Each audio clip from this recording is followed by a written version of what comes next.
গ্রামীণ ফোনের ব্যবসাটা আমি তাকে দিয়েছিলাম, এটাও মনে রাখা উচিত।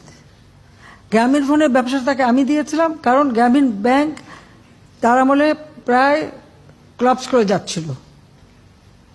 তখন আমার সরকার, আমি নিজে প্রথমে 100 কোটি টাকা, এরপরে 200 কোটি টাকা, তারপরে আরও 100 কোটি টাকা, এই 400 কোটি টাকা গ্রামীণ ব্যাংকে আমরা সরকারের পক্ষ দিয়ে ব্যাংকটাকে চালু রাখতে তাকে সহায়তা করি। তখন উনি প্রস্তাব দেন যে এই গ্রামীণ ফোন, একটা ফোনের ব্যবসাটা পেলে এর যে প্রফিটটা হবে সেটা গ্রামীণ ব্যাংকে জমা হবে এবং সেটা দিয়ে ব্যাংক চলবে। তাকে জিজ্ঞেস করা উচিত আজ পর্যন্ত ওই গ্রামীণ ফোনের একটি টাকাও গ্রামীণ ব্যাংকে দেওয়া হয়েছে কিনা। দেওয়া কিন্তু হয়নি। শুধু এখানেই না, গ্রামীণ ব্যাংকের জন্য অনেক বিদেশ থেকে অনেক সময় অনেক অনুদান এসেছে, তার কয়টা টাকা গ্রামীণ ব্যাংকে গেছে।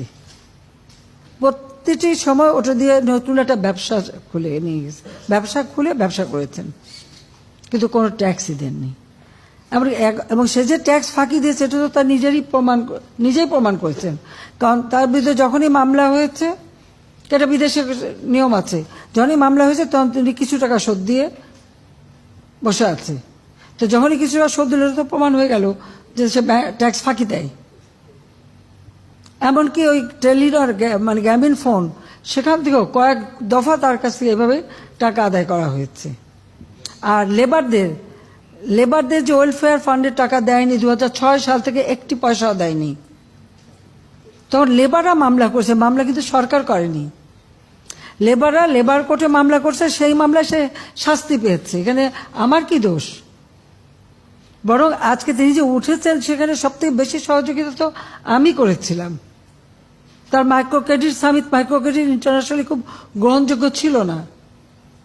তো আমি কো চেয়ার হিসেবে অংশগ্রহণ করি, জাতিসংঘে প্রস্তাব আনি এবং আমি সবাইকে বুঝাই।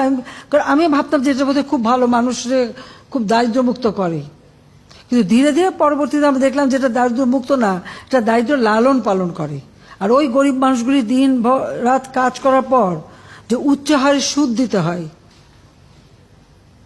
প্রথম সুদ সেটা যখন দিতে পারে না তখন আরেকটা লোন দিয়ে ওই আগের লোন পূরণ করে তারপরে তাকে সে মানে আবার সে দ্বিগুণ সুদের হার পড়লে করতে করতে প্রায় 40-45 ভাগ সুদ দিতে হতো তাদেরকে।